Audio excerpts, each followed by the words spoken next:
issue. Hence, we will give an example here. I have got here a sheet of paper.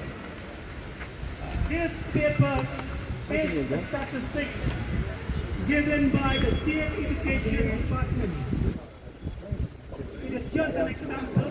What we give. According to them, we have already decided to go for an agitation.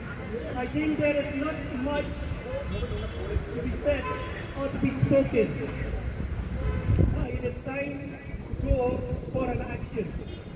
But nevertheless, we want to give only 2-3 points to clarify on the stand of the Federation. The very important point we need to note here is that the Federation will stick